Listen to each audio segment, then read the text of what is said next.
Why is it better to be alone? It's a question that many of us have grappled with, especially in today's hyper-connected world. We live in an age where being alone is often seen as something to avoid something negative. But there's an alternative perspective, one that comes from the mind of a philosopher who embraced solitude, even praised it, Arthur Schopenhauer. Schopenhauer, a 19th-century German philosopher, was famous for his pessimistic view of human existence. But in his writings, particularly in his essay on the sufferings of the world and his other works, he explores a compelling argument that, in many ways, being alone is far better than being surrounded by people.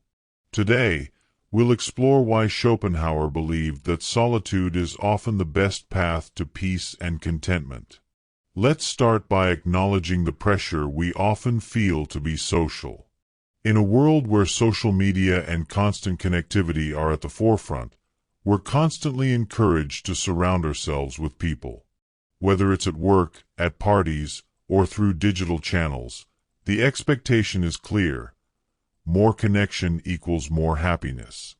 But Schopenhauer had a different view.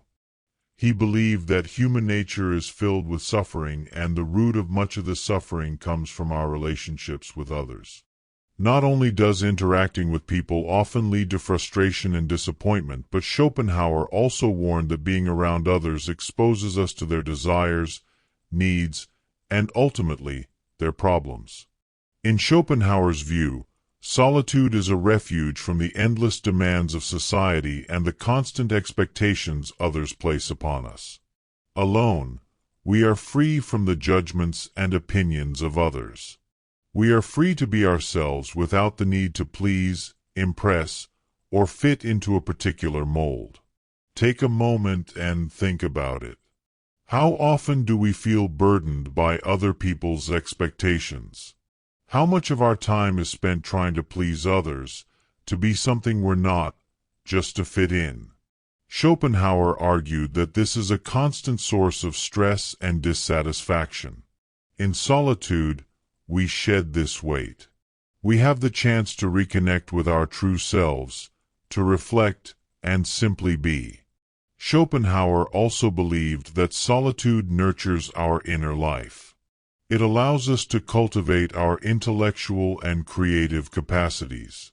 In a world that's constantly noisy and distracting, being alone offers the opportunity to dive deeply into our thoughts, to read, write, or create without interruption. Without the distractions of other people's opinions or demands, we can focus on what truly matters to us. It's during these quiet moments of solitude that we often make our greatest intellectual and artistic contributions. And then, there's the emotional peace that solitude brings. Schopenhauer believed that much of our emotional turmoil comes from our relationships.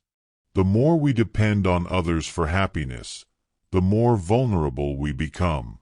But when we're alone, we don't need others to validate us. We are free to enjoy our own company and find peace within ourselves. In solitude, we learn to cultivate an inner peace that isn't dependent on external circumstances. We find that we are enough as we are, without needing approval from others. Of course, Schopenhauer didn't advocate for total isolation. He recognized that human beings need companionship to some extent. But what he argued against was the constant pursuit of social approval, the endless chasing of superficial interactions that leave us feeling drained rather than fulfilled. True, meaningful relationships are important. But these relationships should be based on mutual respect and understanding, not on the need for validation or social obligation. Schopenhauer believed that a few true friendships are far more valuable than countless shallow acquaintances. Perhaps the most profound aspect of Schopenhauer's philosophy on solitude is his belief that in solitude, we become closer to the deeper truths of life. When we're alone, we are less distracted by the superficial concerns of the world. We can reflect on the nature of existence itself, the meaning of life, and our place in the world. In this sense, Schopenhauer saw solitude as a gateway to wisdom. It's in these moments of silence and introspection that we can begin to understand ourselves, and, in turn, the world around us, more clearly. It's important to realize that Schopenhauer didn't just see solitude as a means of escaping the noise of the world. Rather, it is a way of sharpening our focus and gaining clarity. By stepping away from the distractions of society and others, we have the opportunity to listen to our own thoughts, understand our own desires, and most importantly, understand the true nature of our own suffering. Without the influence of others, we are forced to confront the fundamental realities of life, our own weaknesses, our insecurities, and the inevitable challenges we all face. Schopenhauer argued that this confrontation is necessary for growth. We can only overcome the suffering of life if we first acknowledge it, and we can only do that when we are alone with our thoughts. So, in a way, solitude can help us transcend the pain of existence. While Schopenhauer's worldview may seem bleak, after all, he believed that life is filled with suffering. He saw solitude as a way to make peace with this reality. In isolation, we begin to accept the impermanence and suffering of life, and in that acceptance, we find the freedom to live authentically. So, the next time you find yourself alone, rather than feeling lonely, remember that you are in good company. Solitude isn't a punishment, it's a gift.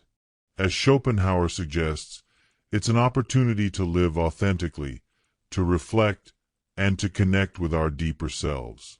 In the end, being alone might just be the best way to truly know who you are and find lasting peace. Thanks for watching. If you enjoyed this video, don't forget to like, comment, and subscribe for more philosophical quotes. And remember, sometimes the greatest connection is the one we have with ourselves.